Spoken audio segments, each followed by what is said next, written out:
ठरलं तर मग या मालिकेच्या पुढील भागामध्ये आपण पाहणार आहोत सायली ही अर्जुनच्या लग्नामध्ये आलेली असते आणि त्यावेळेस प्रियाला राग येतो आणि ती बाउन्सरला बोलून तिला तिथून हाकलण्याचा प्रयत्न करते। त्यावेळेस अर्जुन हा सर्व बाउन्सरवर रागून त्यांना तिथून बाहेर काढतो आणि त्यावेळेस तो सर्वांच्या समोर बोलतो, पूर्णाजीला त्रास होऊ नये म्हणून आतापर्यंत मी तनुचे सर्व वागणे टोलरेट करून घेतले, परंतु आता यापुढे नाही। तिने आता त्याची सर्व पातळी ओलांडलेली आहे। आता यापुढे जर कोणी माझ्या बायकोला त्रास देण्याचा प्रयत्न केला किंवा तिच्या जवळ येण्याचा प्रयत्न केला तर गाठ माझ्याशी आहे।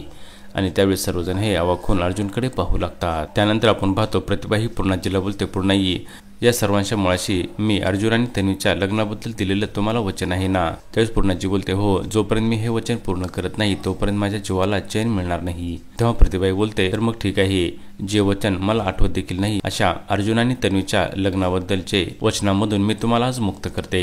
आणि तेव्हा पूर्णाजीने सर्वजण हे अवाक प्रतिभाकडे पाहू लागतात। त्यावेळेस अर्जुन देखील पूर्णाजीला बोलतो, पाहिलेत का पूर्णाजी, तुला दिलेल्या वचनामधनं प्रतिभा त्याने तुला मुक्त केलेलं आहे। आता तू देखील मी माझ्या बायकोला 7 जन्म निभावण्याचे वचन दिलेले होते ते पूर्ण करू दे। मी लग्न करेल तर फक्त माझ्या बायकोशी। असे बोलून सर्वांच्या समोर अर्जुन हा सायलीच्या गळ्यामध्ये मंगळसूत्र घालतो व त्या दोघांचे लग्न पार पडते। आणि त्यावेळेस पूर्णाजी, तन्वी, रविराज आणि सर्वांनाच खूप मोठा धक्का बसतो। आता पुढे येणाऱ्या भागामध्ये सर्व सुभेदार हे सायलीचे आपली घरची सून म्हणून स्वीकार करणार का हे पाहणे अतिशय मनोरंजक ठरणार आहे।